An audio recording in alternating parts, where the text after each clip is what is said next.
Welcome back to another episode of the Dandelion podcast, where we talk to the best facilitators, organizers, and hosts using the Dandelion platform at dandelion.events. My name is Stephen Reed, and in this episode, I speak to Laura Reeves, a highly accomplished facilitator who has hosted over 110 events on Dandelion, making her one of our most prolific hosts. Laura discusses her experiences with plant medicines in the Amazon and how these profound encounters inspired her to create immersive theatre experiences and workshops focused on emotion release, self-love, and connection to nature. She goes on to explain the importance of safety in her workshops and how she incorporates modalities such as breathwork and meditation to help participants access deep emotional states. In the latter part of our conversation, Laura tells us about the winter solstice portal retreats in Glastonbury and the Amazonian awakening ayahuasca retreats in Peru, emphasizing the significance of working with the rhythms of nature and indigenous wisdom in her practice. Laura also shares her plans to bring the knowledge she's gained from working with plant medicines in South America back to the UK, where she aims to work more deeply with local indigenous plants. Through her work, Laura demonstrates how ancient wisdom and modern knowledge can be woven together to create profoundly transformative experiences. I hope you enjoy this episode with Laura Reeves. Okay, so I'm so pleased to be joined by Laura Reeves. Hello, Laura. Hi, so good to see you, Stephen. Yeah, and Laura has the significant accolade of being both the most reviewed facilitator on Dandelion and also the facilitator that's hosted most events on the platform. I think it's something like over 300 ratings and over 110 events or something at this point. So I should say a big thank you to you, Laura, for all that you've done through Dandelion, because of course there's a kind of symbiotic relationship between the platform and the facilitators, and you've been a big part of the success of the platform. So thank you. So if you're just meeting Laura for the first time, she has a really quite diverse background. Let me mention some of the training that she's done. She's just finished a diploma in craniosacral therapy. Is that correct? Yeah. Yeah. She's done the wisdom of trauma course with Gabor Mate, 10 years working with shamanic diets, techniques, and practice. She's done a Qigong teacher training, a short course in somatic experiencing. She has a master's in acting, and before that, a BA in philosophy and theology, where she focused on consciousness studies and metaphysics. So quite the background, and she's currently offering a diverse range of different events through Dandelion: emotion release, self-love workshop, Amazonian awakening ayahuasca retreat in the Peruvian Amazon, and a winter solstice portal retreat. So hopefully we'll have time to touch on all of those. But yeah, a warm welcome to you, Laura. And as my first question, I'd love you to just give us a brief version of how you came from doing a philosophy degree and master's in acting to becoming one of Dandelion's top facilitators. Oh, I just first want to say it's an honor. It's really been so beautiful to be part of this community. The people that are drawn to this space are such open-hearted and curious and wonderful people. So it's just been, an absolute honor since meeting you in the April studios in Bethnal Green when I was doing my interactive theatre experience about oneness that you came to see the first time we met. I remember it well. It was fantastic. Mhm. Yeah. So it's been a journey and a beautiful, incredible one, to say the least. So yeah, going back to your question, my journey to from doing my degree in philosophy all the way to today, wow. In a nutshell, I would say it was really about trying to find what was most true to me. And a lot of it was returning to what I already knew as a child, ultimately, which was about connecting to nature and connecting to that which lies beyond sort of the mundane and the way that we live in this society. And I felt very tuned into that as a child. And I found that I sort of developed a lot of programming, so to speak, constructs, ways of living that were very disconnected from nature, from myself. And if you're open to it, from oneness, from spirit, from something that lies beyond that which we see.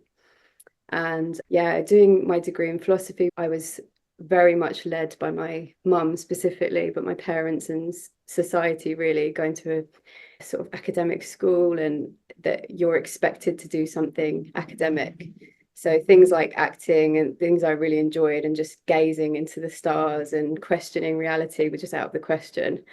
So yeah, I was told I had to do something academic, and I noticed that I was doing philosophy at the time as an A level, and was like, that is, we can actually question things in philosophy, and we can actually, these existential questions are something that's valid. So I was like, that's the only thing I can really connect to, because I'm just a mystic really at heart, and always knew that. So I went and did that degree and really focused in on reality itself, reality and consciousness. Went to Melbourne, and it was incredible. And in Melbourne, I met someone, my partner at the time, who was from New York, and I ended up moving there and meeting Al Norlada and different people in New York City, where we'd sit down and have these conversations, and was then really guided to go to South America. Ended up in the Amazon, and it was really through shamanism and plant medicines that I began to unlock these questions that I'd always had and explore something much deeper. And I felt like that began to really open my path to, yeah, what I needed to do ultimately. And it was those experiences of seeing beyond and experiencing the oneness of creation. It was the first ever time I drank the grandmother medicine, ayahuasca, and I walked out into the jungle. There was a toilet, a kind of bamboo toilet in the jungle. It's always on the way to the toilet that I have these experiences. They're cosmic and ironic and funny. So I was on my way to the bathroom, and I noticed the sounds of everything that was happening around me. So every sound in the jungle was creating a symphony, and that there was no mistake to any sound. And every feeling, it was like I could literally feel the interconnection between everything. And it was like music, and it was perfect. And I think that was one of my first ever experiences of oneness. And I had many more, which I could go into, but just to keep it brief, like I wanted people to have these experiences of that which lies beyond, and help people, assist people to come out of their head and get into this experience. And I knew that a lot of people wouldn't be open to, this was a long time ago, it's 11 years ago, wouldn't be open to taking these medicines. There's a lot more people open to it now, and in these communities specifically, but I was very unusual in the communities that I was in at the time for doing this, and no one had a clue even what it was. So it was really hard to explain to people. I'd be like, but I was trying to explain it through words, and it was quite frustrating because no one could really understand the places that I've been to. So I realized I had to create experiences to induce these states in people without plant medicines. And that's how we met, Stephen. So having that experience that we'd created based on, yeah, these transformative, life-changing experiences that I've been having in the jungle.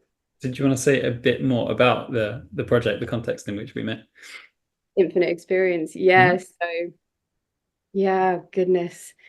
So yeah, given these life-changing experiences that I was having with ayahuasca, I was so drawn to assisting people to get beyond the mind and to understand ultimately that we're connected to everything. And I was always an animal rights activist, environmental activist. I always wanted to make a difference, but I noticed that it was always very much from the head, and it was from an opposition state. And what ayahuasca showed me is that if you understand it as, I kind of resonate with the Buddhist concept of Leela, that everything's a sort of ultimately a play of reality, and that we're playing these different roles, but that ultimately we're all this one field of energy. And that when we can drop into that, it was like the understanding that we are ultimately hurting ourselves when we're hurting the earth, when we're hurting another person. And yeah, I'd spent a long time in a state of anger actually at the world. And when she showed me this, when these medicines started to unlock my awareness to see reality in this way, it was like my mind was blown. I was like, oh my goodness, this is the solution. It's to get people to see this. The plants are awakening to awaken us, and we really need them at this time. They are the keys to the psyche that can allow us to remember who we are ultimately, because we've forgotten. And through the forgetting, there's a grief that's happening on planet Earth at the moment, and we're in war, and we're in separation mindset ultimately. And yeah, I went to acting school in London, and it was a very like hippie, nature connected acting school on the edge of Epping Forest. And so I had people that were really open to this, and I got them on board. We just experimented. We got into a space and we started experimenting about how we can instill the feeling of connection in someone, inspire that. And it's not for us to do it, but it was to create the space for that to happen in someone. And it sounds just like this wild concept. And at the time, it was like no one even understood what I was talking about when I tried to explain it, which was a little bit difficult in the marketing sense, because it was like, this is about oneness and it's transformative. What even is that in London at the time, 10 years ago? But we would experiment with our friends and family, and people were responding in such like ecstatic, incredible ways, really being faced with themselves and letting go of the concept of self, which... And just to be clear, this is a kind of immersive theatre project, a participatory theatre project, if that wasn't clear to people listening in. Yeah, apologies. So the idea was to really, it was to reflect the self. So it was an interactive theatre experience where people would walk through it and it would change depending on what you would do as the participant. So it was completely led by the person entering into it, basically. Yeah, interactive theatre experience. So, as far as I remember, you weren't really hosting workshops or retreats at that time, were you? And so how did you go from doing these kind of, these participatory theatre experiences more towards the world of workshops and retreats? I was working at a co-living project in London at the time, sort of in between doing Infinite Experience. And they said to a group of us, there was 5 of us working on this project in North London. And they got us 5 people from around the world in to experiment on how to connect these people that were living in this building that were seemingly very disconnected from each other. And there wasn't really much of a sense of community. So they employed us to come in and envision how we would help them to connect to themselves, to their hearts, to each other. And when it was my turn to come up with a concept, I came up with the concept of, well, they've ultimately got to go into their fear, go into themselves and transform it, alchemize it into love. Because I was very much in that plant medicine world. So for them, they were all masterminding and they were like, how do you do that? And I had to create a workshop about it, and that was emotion release. Mm-hmm. And now, of course, workshops and retreats are a big part of your life. Yeah. And so we mentioned the ones that you have coming up. So you're still doing emotion release. You also have a self-love workshop, a winter solstice portal retreat. And I think a slightly newer thing for you is actually putting on or co-hosting ayahuasca retreats in the Amazon. So let's start with emotion release and what you're doing in the UK first. So yeah, can you tell us a little bit more about what happens in an emotion release workshop?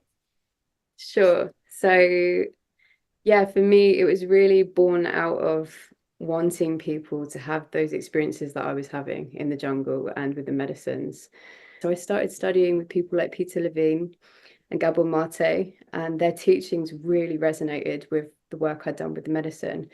So I was putting together these practices, weaving together practices where we could go into those imprints of trauma and release them, either through the voice, through breath, through meditation. I was deeply inspired by Vipassana meditation and lots of Buddhist principles. So yeah, it all kind of ties together, and that's been my journey, really, to bring them all together to create these spaces for people in many different contexts. I could imagine an emotion release workshop could potentially get extremely intense. So I'm curious if you would talk about some of the ways in which you keep these workshops, feeling safe and productive place for people to really let go. Yeah, so safety is one of the core principles actually in the work that I share, and it's all about finding that safety within your body somatically. So a lot of the time, most of the time, dare I say, when we are traumatized, we become disconnected from the body. So we are in a shamanic sense, we're fragmented, our soul is fragmented. So it's when the awareness is sort of disconnected from the body and you're either up in your head or you're outside of your body and you're not in the present. So you're somewhere in the past, you're somewhere in the future, but you can't actually be present in your system because it's not safe to be, because of that event that created that lack of safety ultimately. So the first part of the workshop, and we keep returning to it as an anchor throughout the workshop, is all about creating that safety in the system, which a lot of people wouldn't even have a clue how to do. So we really start with coming into the body and really working with awareness, bringing it into the physical and into the present moment. So reconnecting with the body. So when we become traumatized, we disconnect often. Creating that sense of safety in the physical is foundational to be able to begin to release emotions from the standpoint of the teachings that I've done with Peter Levine and Gabor Mate. And just by working with people, it's really clear that that sense of safety really needs to be cultivated first. So yeah. And are there particular emotions that come up quite frequently in these workshops? Have you seen a lot of anger or sadness, or is it really anything and all sorts? Yeah, often there's a lot of anger and grief. And yeah, from my perspective, most of the time underneath anger lies grief. So those are two really common ones that arise for people. Heartbreak, numbness is another one that's really common. And I always really invite the fact that numbness is an emotion. It's still a feeling, it's still valid, because there's this really common perception that I've noticed that numbness is like not valid and I'm not doing it right and I can't feel and I can't connect to the practice. And that's also an experience. It's also part of it. The fact that you're noticing that, because it's all about the awareness and really cultivating the awareness. And from that place, we can begin to transform and alchemize. So that's a really common one as well, the numbness and I'm not doing it right. And the overthinking, the anxiety, that's common too. Yeah, I'd say those are. So I can imagine that emotion release fits quite well with another workshop series that you're running, the self-love workshops. So maybe we can move on to that, and you can tell us a little bit about what happens at the self-love workshops and how they're distinct and different from emotion release. So my inspiration for forming the self-love workshops really came from a very deep place. I was talking to Bonnie a couple of years ago at a psychedelic society about this and the irony and the sort of cosmic humor of the fact that every time I run a workshop, I feel like I'm really tested and initiated around this subject.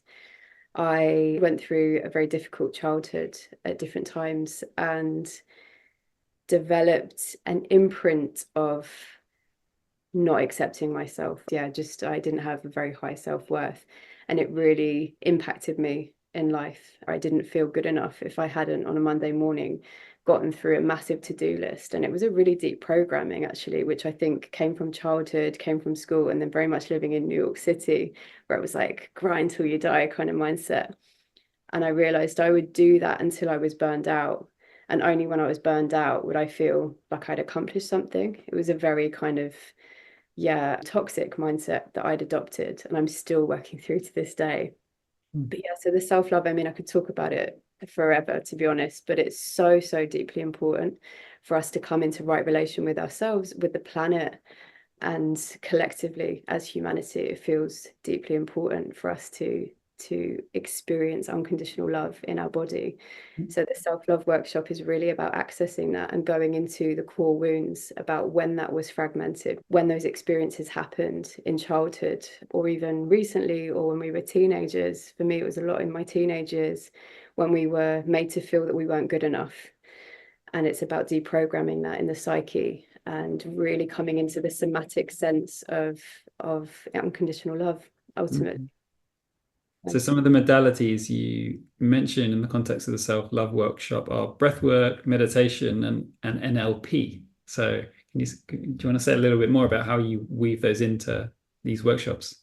Yeah, so I had done some breath work a long time ago with Soma breath, and it was a manifestation breath work, and it was very somatic and got you into this real ecstatic state.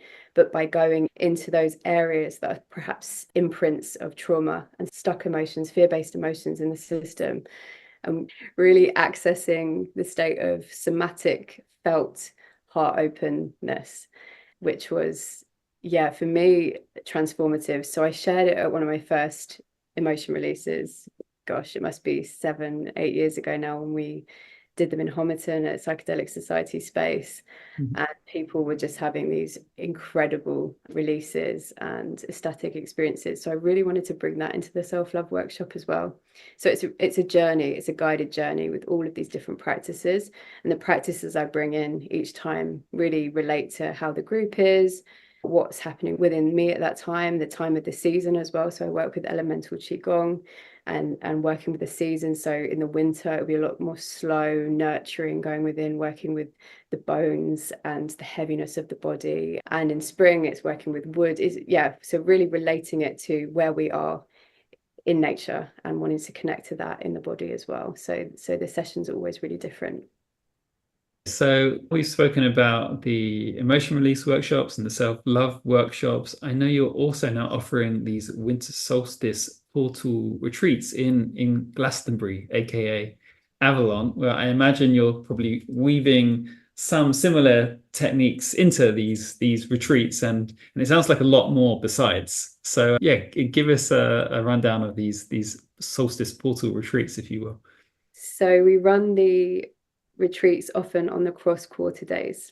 And the cross quarter days are really significant days in the Earth cycle. So they're markings as to when there's a transition in season and in the quality of energy actually on the Earth. And ultimately that relates to ourselves because we are born of the Earth. And so the ancient pagans and druids, who are the indigenous people of this land, they celebrated these cross quarter days and they gathered and they connected at sacred sites. So the winter solstice is a time where it's the darkest day of the year. And so in ancient times, this is when people were going into incubation and dream time. So the Californian poppy and the wild lettuce and the mugwort, these are herbs that really activate the dream time. And I've really found personally, I know many other people that I've worked with, when coming to Glastonbury and to these sort of potent energetic spots, your dreams are very vivid and the connection to the astral plane is heightened, should we say, and especially at this time of incubation and of going within a dream time of returning to the earth, working with these herbs and really setting intentions with our dreams and connecting with the subconscious, the realm of the subconscious. It's definitely something that's been a big part of my work, has been a really powerful and fun and mystical and exciting thing to do. So that's the dream herbs that we work with. So we do dream ceremonies, which really connect to this time of year and working with the dream time and the mystery and the mysticism. And yeah, the going into the darkest day, we really, so the journey of the weekend is very much about this journey of going into the darkest day and seeing it as a potential. So seeing the darkness as a potential to be born back into the light. So that's when the sun is really being reborn back into onto earth and we are welcoming back the light. So the intention of the weekend, sort of the structure of the weekend, is really to go into the shadows ultimately of the psyche. So those parts of ourselves that we suppress and that we don't want to look at, which very much relates to the emotion release work I do, which is going into those fear-based emotions, those things that we've perhaps pushed aside, but we do it in community. So this relates to the shamanic work I do, that we come together as they would have, the indigenous people of this land would have, the druids and the pagans come together in community and go into their healing work together. And there's something very powerful and potent about being held in a community and going into those spaces. So this retreat has been just so beautiful for that. And so going into the shadow and then coming into the light. And so the Sunday is very much about accessing somatically love, ecstasy, bliss, and joy, and that sort of radiance, that welcoming back of the sun. When you mentioned the cross quarter festivals, that's both solstices and both equinoxes, and so you're having similar retreats happening 4 times a year. Yeah, we try to do them as close to the cross quarter days as possible because I really feel that these are powerful times to do this work and to really connect to what's happening in the earth, in ourselves. Okay, so there's one event left that we haven't spoken about in detail yet, and that is a big one. That's the Amazonian Awakening ayahuasca retreat in the Peruvian Amazon, which is happening actually really quite soon. It's 12th to the 21st of October is the next one. So you're working with Maestro Don Alberto, that I believe you've worked with personally for some years now. And this is, I think, the newest of the four retreats or four events that we've discussed. So please tell us more about when and how and why you decided it was time and was important that you would actually start hosting work with ayahuasca itself. Yeah, so as I've alluded to, a lot of my work has been inspired by working with the grandmother medicine. She's really got me to the root of so much of what's been going on within myself, so much disconnect. And yeah, it's been really like the foundations of my healing. So it kind of is obvious to many people. Many of my friends are like, of course you're doing this, but I didn't think I would be, to be honest. I didn't foresee it. It just has been a really natural progression of my path. And it was, yeah, a guidance actually from the medicine herself to meet Alberto, my teacher in Peru. And then I had a friend out in Peru that was like, let's run retreats together. And she was going to help me organize the whole thing with her partner, and they're amazing people. So it just naturally just happened. I didn't try to do it. I didn't think I was going to do it. It was just like kind of put onto my plate.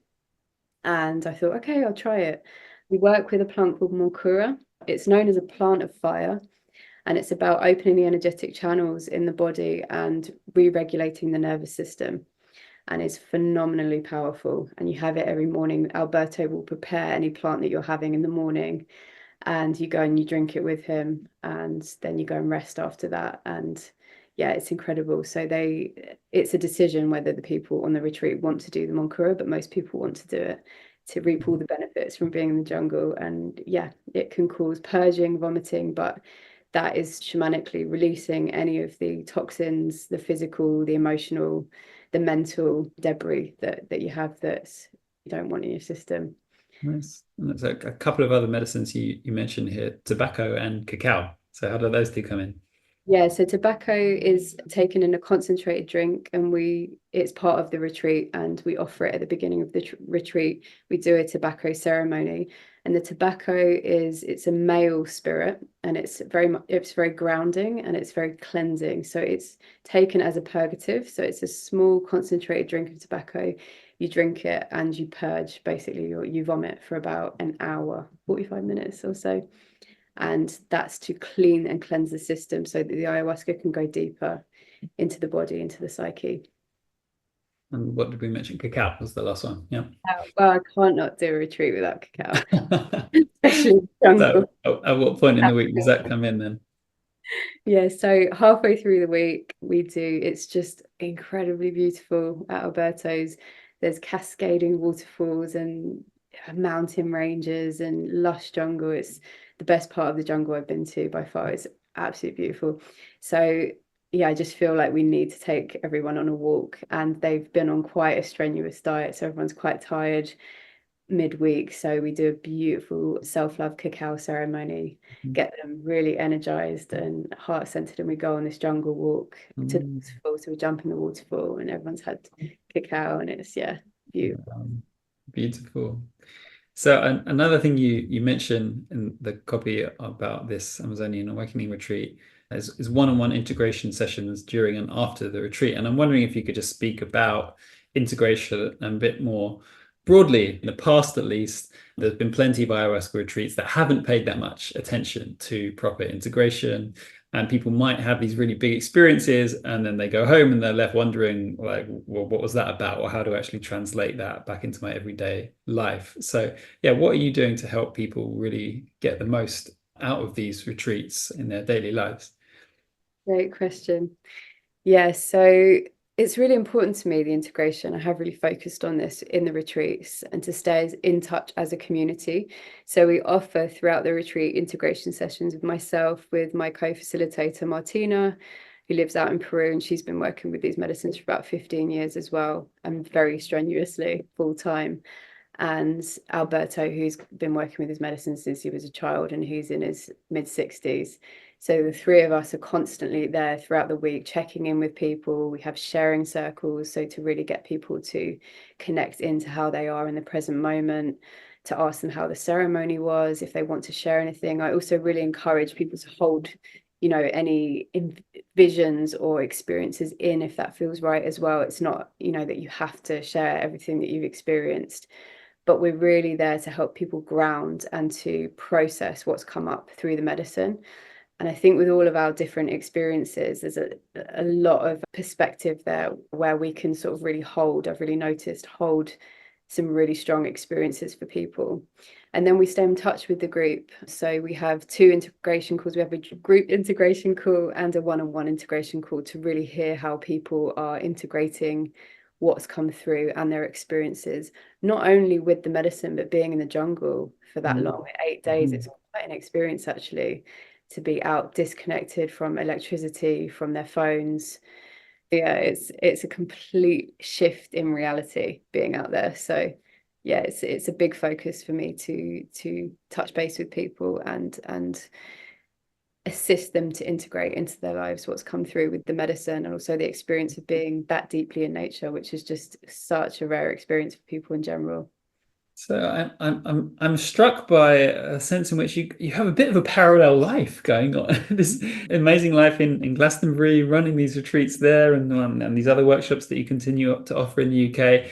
But clearly, this very deep connection with the Amazon and Peru and the plant medicines there. So I'm wondering, how is it to have your heart in two places, from the sounds of it?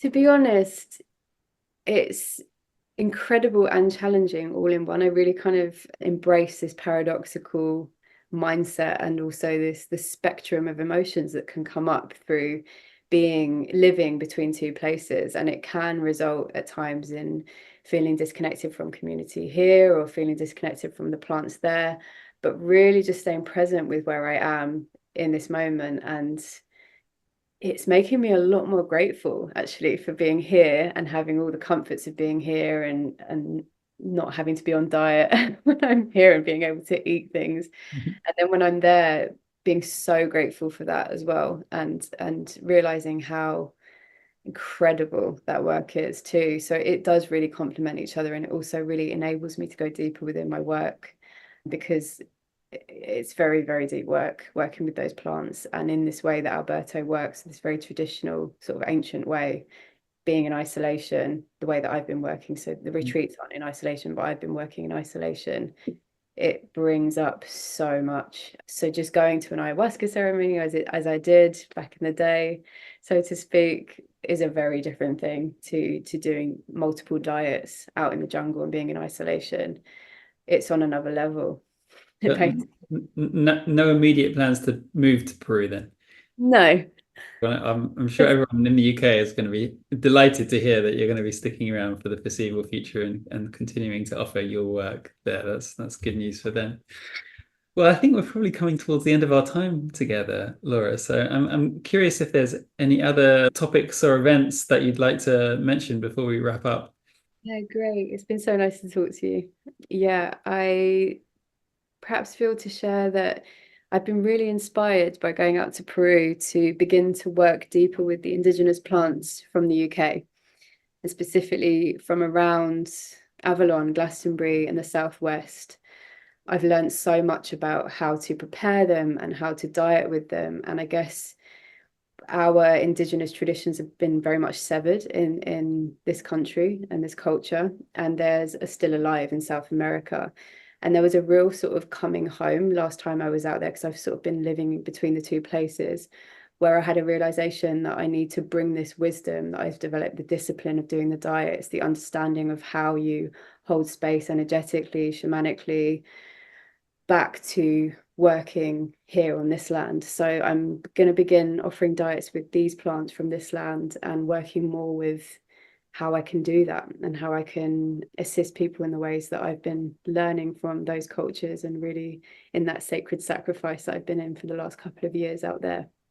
Well, that sounds like a beautiful synthesis and very much in the spirit of this constant unfolding that you seem to have enjoyed in life, of one thing just kind of naturally leading on to the other. So I'm sure many listeners will be very excited to hear more about that one. I guess it's time to close. But again, a huge thank you, Laura, for all of the amazing work that you've offered through the Dandelion platform and the Psychedelic Society. And really, best of luck with the Amazonian Awakening and all of your other upcoming work. And I hope that you'll be offering that work there and many other wonderful workshops for a long time to come. Thank you. Thank you so much.